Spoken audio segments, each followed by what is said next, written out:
Hello everyone, मैं आयुष रंजन, 10वीं वर्ग का छात्र आज आप सभी को गैलेंट्री अवार्ड विनर्स में से एक विक्रम बत्रा के बारे में बताने जा रहा हूं। So let's begin. इनके पिता का नाम गिरधारी लाल बत्रा और माता का नाम कमल कांता बत्रा था। कैप्टन विक्रम बत्रा जुड़वा भाई थे और इनके माता पिता ने इनका नाम लव और कुश रखा था। लव यानी विक्रम और कुश यानी विशाल। विक्रम बत्रा ने अपनी शुरुआती शिक्षा DAV स्कूल और उसके बाद पालमपुर के सेंट्रल स्कूल से प्राप्त की। आर्मी तैंतों में स्कूल होने की वजह से आर्मी के अनुशासन को देख और अपने पिता से देम की कहानियां सुनने पर विक्रम बत्रा में स्कूल के समय से ही देश प्रेम जाग उठा। इसके बाद उन्होंने चंडीगढ़ में DAV कॉलेज से अपने साइंस की ग्रेजुएशन की पढ़ाई पूरी की। इस दौरान वे NCC के सबसे बेहतरीन कैडेट भी चुने गए और उन्हें गणतंत्र दिवस की परेड का हिस्सा भी बनाया गया। जब विक्रम बत्रा 1995 के आसपास उच्च शिक्षा पाने के लिए पंजाब यूनिवर्सिटी गए, तब वहां उनकी मुलाकात डिंपल से हुई, जो उनकी अंग्रेजी की सहपाठी थी, और धीरे धीरे उनकी दोस्ती प्यार में बदल गई और बात शादी तक पहुंच गई। उनके रिश्ते के 1 साल बाद है 1996 में विक्रम बत्रा को आर्मी में सिलेक्शन के लिए इंडियन मिलिट्री एकेडमी देहरादून के लिए बुलाया गया और फिर 6 दिसंबर 1997 को ट्रेनिंग पूरी होने के बाद उनको जम्मू के सोपोर नामक स्थान PR आर्मी की 13वीं जम्मू कश्मीर राइफल्स में लेफ्टिनेंट की PD पर नियुक्त किया गया।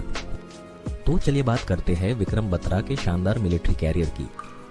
13वीं जम्मू कश्मीर राइफल्स में नियुक्ति के 18 महीने बाद ही उन्हें 1999 में कारगिल युद्ध में जाना पड़ा था और इस दौरान वे बहुत ही बहादुरी से लड़े और भारत के नाम का झंडा फहराया था। एक के बाद एक मिली सफलताओं के बाद उन्हें लेफ्टिनेंट से कैप्टन बनाया गया और उसके बाद उन्हें आगे बढ़ते हुए श्रीनगर लैंडमार्क के ठीक ऊपर .5140 को पाकिस्तान सेना से मुक्त कराने की जिम्मेदारी सौंपी गई। हालांकि ये चैलेंज बिल्कुल भी आसान नहीं था, लेकिन विक्रम बत्रा उन इंसानों में से थे जो मुश्किल से भी मुश्किल चैलेंज को एक्सेप्ट करने की हिम्मत रखते थे और इसी हिम्मत के कारण कैप्टन बत्रा अपने साथियों के साथ इस चोटी पर कब्जा करने में कामयाब रहे। जब .5140 के ऊपर जीत हासिल करने के बाद कैप्टन बत्रा से उनकी प्रतिक्रिया ली गई तो उन्होंने जवाब दिया, ये दिल मांगे मोर। और बस यही से इन लाइनों को एक नई पहचान मिल गई और फिर देखते ही देखते ये नारा पूरे कारगिल में दुश्मनों के लिए आफत बन गया और विक्रम बत्रा दुश्मनों के लिए बहुत बड़ी चुनौती बन गए थे। पाकिस्तान की ओर से उन्हें एक कोड नेम दिया गया था जो कि उनका निक नेम शेर शाह था।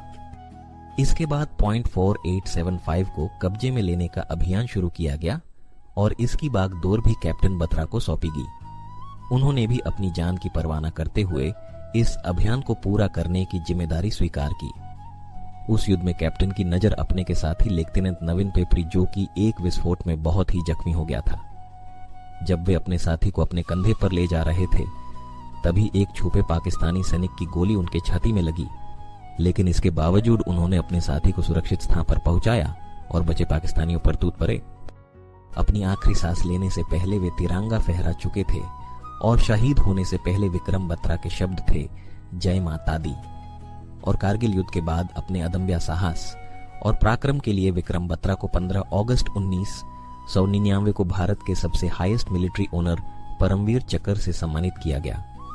आई होप आप सभी को मेरा ये वीडियो जरूर पसंद आया होगा। Thank you.